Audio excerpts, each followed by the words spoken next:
Yeah, everyone's here. Don't miss this one. This one's better than the last week. This one. Yeah, exactly. That's what I'm saying. It's better than last week. You want to say that into the mic? I'll say it into the mic. Really solid start. Just kind of what was working particularly well in your game?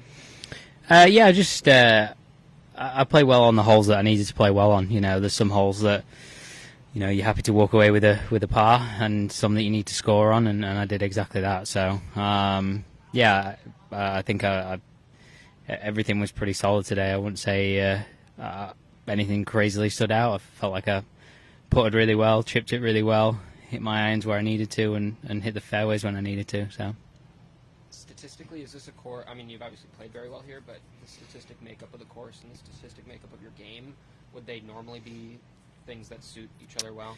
Probably when I first came out on tour, definitely. Yeah, I think things have changed a little bit now, but I like the golf course. Obviously, even my friends always tell me that it must be a good golf course if I've played bad and still like it. So I have had my fair share of poor results here, and obviously I had good results here too. So I definitely love it, and I think obviously having that feeling definitely helps.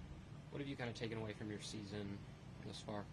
Not a lot. It's rubbish. It's blunt as that. It's been awful. Yeah, it's been the worst I've ever played, in fact. So yeah, it was plenty of room for improvement. Hopefully this is a good week to make a start. I feel like there's done some things this week that hopefully getting me back on track and go from there. You've just been chasing your swing a bit?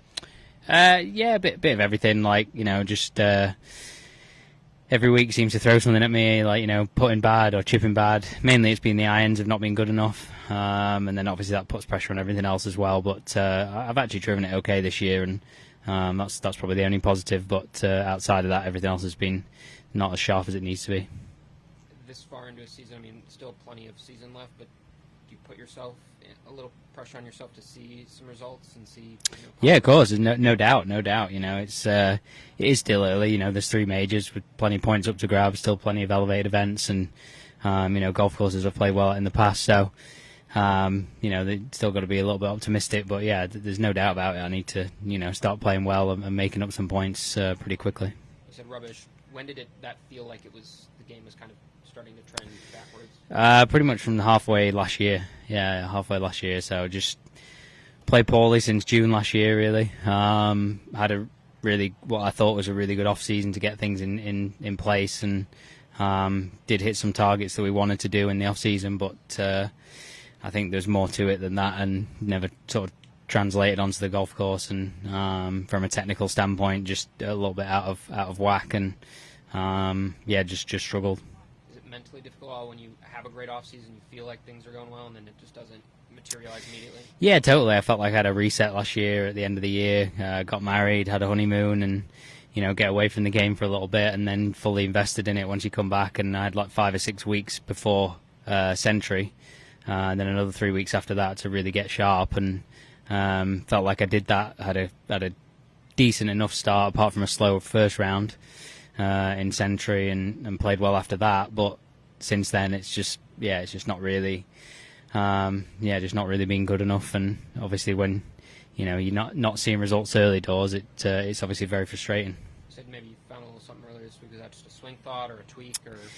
Yeah, there's I don't want to get into it. It's not fair, but there's a few things going off the course, and it's no one's particular fault. It's just the certain circumstances, and it's been hard to kind of figure stuff out technically. I've been a little bit on my own recently, and that's, again, it's absolutely no one's fault. So got some extra help this week, and that's, I would say, given me a little bit more confidence in where I'm going, a bit more of a direction. And from there, hopefully, just got to kick on. Obviously, first round's solid today, so yeah, happy to sort of push on. Does it feel then nice to come to a place like this that you've had success on in the past? To kind of I think so. Yeah, definitely think so. I think there's definitely a lot to be said for that when you go somewhere that you're so comfortable. I was looking forward to this week, even not playing well last week. I was just looking forward to being here, taking it all in, and doing the usual stuff that we do here, and so it definitely helps. Ryder Cup on the mind at all?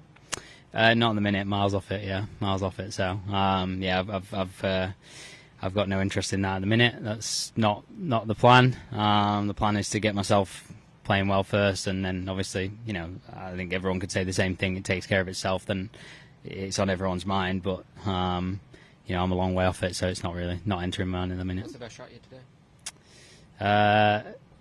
Probably chipping on 2. I'll give myself that one. Yeah, that was a good one. We had I don't know how close the microphone was, but me and my caddy had a bit of a commentary as it was rolling towards the hole, so it was quite funny actually. It's going to go in? Or?